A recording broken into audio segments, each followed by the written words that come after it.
Hello friends, welcome back. We're going to be continuing with our caster series build and assembly. Today we're going to be working on this central bracket, probably the most complex part of the build. So let's just dive right in, have some fun. All right, going to be in our SOLIDWORKS, going to open up a new part as usual. And we're going to make sure that we're working in the metric system.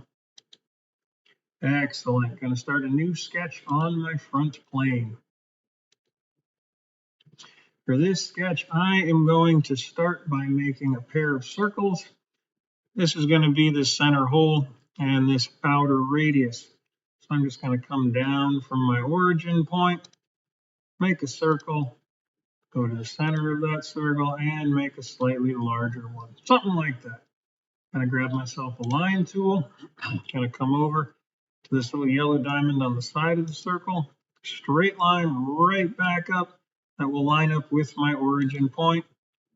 Directly across that origin point. And then I'm actually going to overshoot the circle a little bit and come close to it.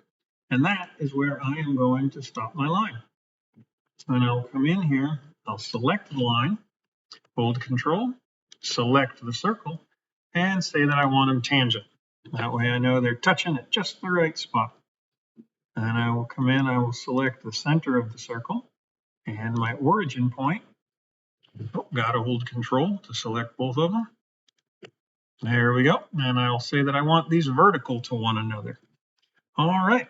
Grab my trim tool and trim off the rest of that line that I no longer need, and trim off the upper part of this circle that I don't need. Now that's starting to kind of look like something. Good. Going to grab my measuring tool, start assigning some values. This outer radius, it's going to be 10. And this inner circle, that's going to be 8. And then from the center of this circle up to my origin point, that's going to be 60.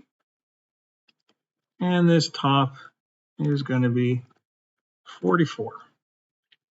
All right, that's looking pretty good. So now we just need to extrude it.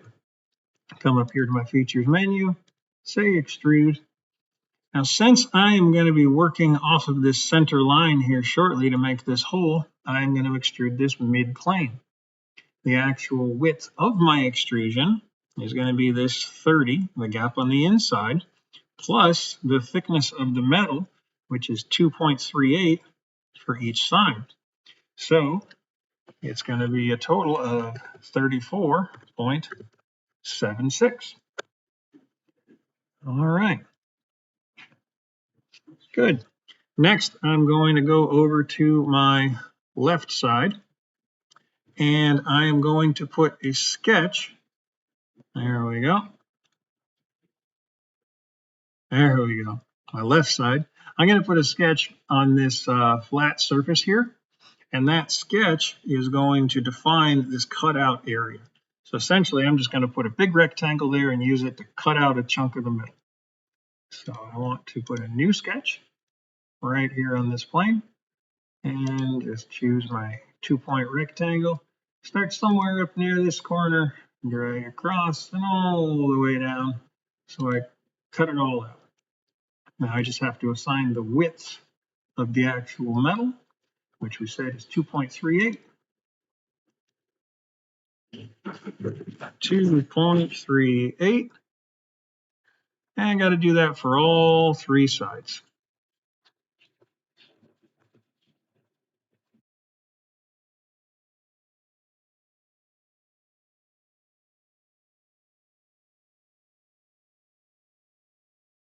Excellent. Then I just come over to my features menu, say I want it to extrude a cut. In this cut, I just want to go through all, something like that. Excellent. Starting to take shape for us. Now I'm going to head up to my top view, and now I just need to punch this hole in the center. For that, I'm going to start a new sketch. Slap it right on top here, and it's just going to be a circle. Remember how I extruded midplane? That gave me this nice reference line right down the center to make this circle.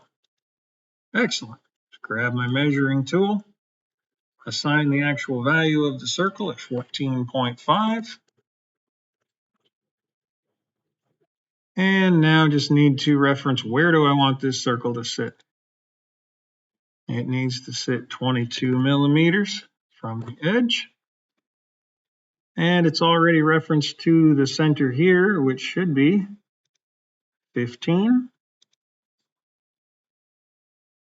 plus the thickness of the metal, 17.38. All right, that looks like what we're looking for.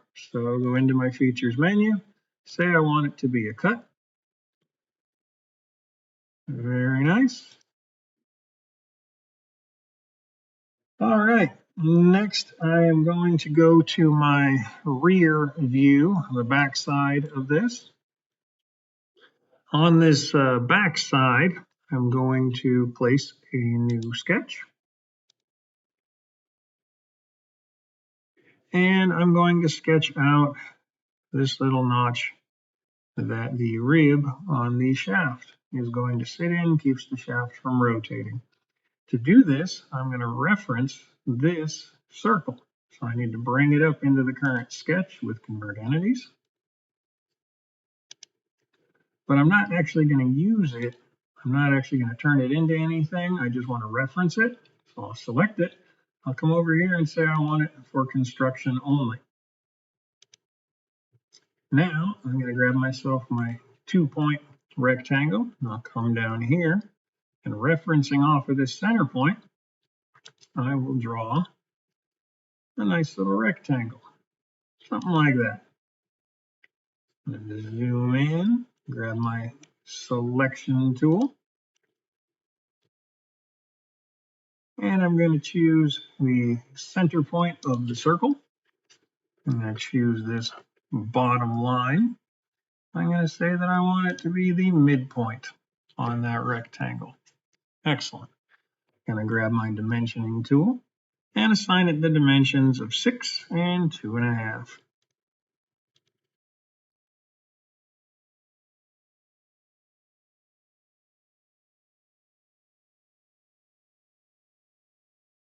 Good. I'm going to go up into features. I'm going to make this an extruded cut.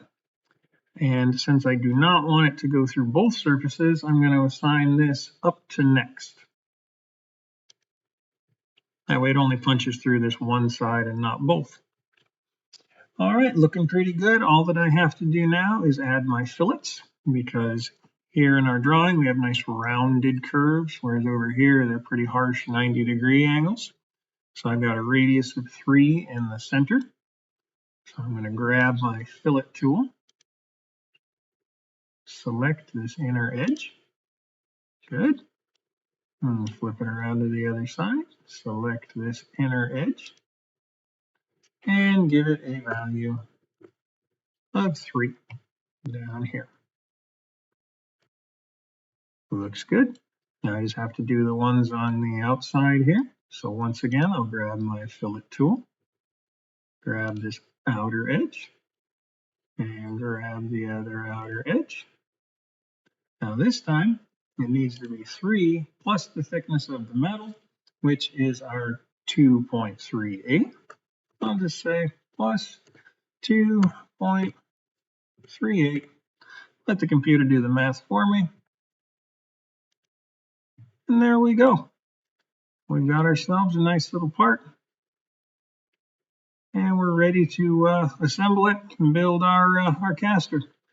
Hope you enjoyed it. Hope the video helps and that you're having a good day.